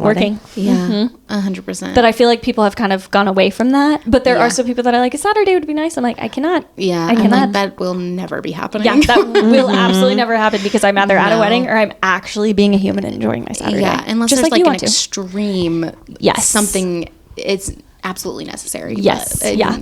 A lot of times it's not a thing. Mm-hmm. I will say the thing I struggle with most is I cover a lot of weddings for people. You do. I think it was... You were the first person to step in. And I have to stop. Last year, I think it was like 6 or 7 that I associate shot for people who had something come That up. are like pretty last minute too. Yeah, It's not yeah. like it was, you knew about this Yeah. for a year. And my dears, thank you for all the income. I really appreciate it. Thank you Yes. so much. My student loans are grateful. But That's yeah, hard. that's definitely, maybe that's the people pleasing area that I am. I just Mm-hmm. like know one day something's going to happen and it's going to happen to me. Yep. And I will help them. Yep. I'm like, it will all pay off. Yes. It will Right. come back to me. You are the first person Yeah. that everyone should line up for if you need something because Actually, you don't anymore. always- Don't. yeah. Actually, stop. You do everything find for somebody else. everyone wedding wise that I do notice that I'm like, holy shit, Delaney helps everyone, which I think speaks to your character and who you are. Clearly, it's a kink. I don't know what it is, but it's concerning. It's a kink. I'm like, I would never edit on vacation, blah, blah, blah, blah. Giving up 6 extra weekends. I have no room to talk. I'm a hypocrite. That's so funny. I'm trying to think of what I've been doing because I'm like, I'm feeling it right now. I'm feeling Yeah. the burnout a little bit already, and it's the Yeah. start of the season, which is know. hard. Yeah. I mean, I try to remind myself that I have control of my own schedule, but I'm not the best so at. hard. I know. I try not to reply to texts. Yeah. After 5 o'clock. For sure. Try not to reply to texts over the weekend. Things like Yeah. that. It's But- also different on the planning side. Right. I don't give my phone number to people. Right. They don't have that access to me. They But have access for to me you, all they the have time. so much access. Right. Too much. I would know. be so it's so hard burnt out. to figure out the balance. Yeah. No wonder we Still need a to work in karaoke. progress. It's a stand I know. once a week. I know. I would love that. Standing in karaoke night. Yeah. Karaoke therapy. Yeah. So yeah, still working through that. Yeah. We'll figure it out one day. One day. I don't take morning meetings because mornings are bad for me. Yeah. So That's, you know I have to do yourself. that. You know Yeah. yourself. But also at the same time, I'm like, oh, I would like to not have an evening meeting every day, which it ends up kind of being since I don't do the morning meetings. So it's I know. 8 weighing a.m. it. 8 a.m. is different. That is different. I'm not my best at 8 a.m. Yeah, that's so fair. I'm not fully functioning until probably 11 a.m. Yeah. Even 10:30 today. I'm like, oh, no, it's not your fault. No, we're good. We got here. We're fine. We've done mornings before. Right, but I was definitely like, oh, okay. I get that. Yeah. I get it.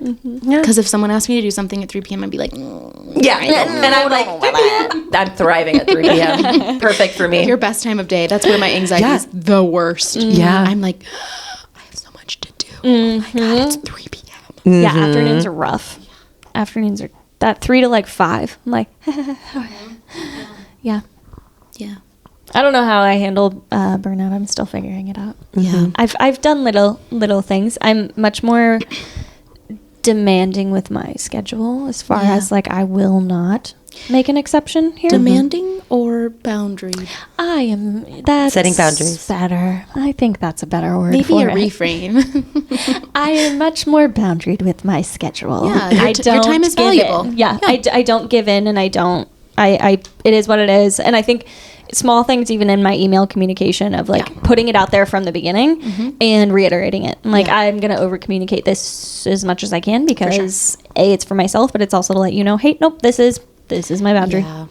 Yeah.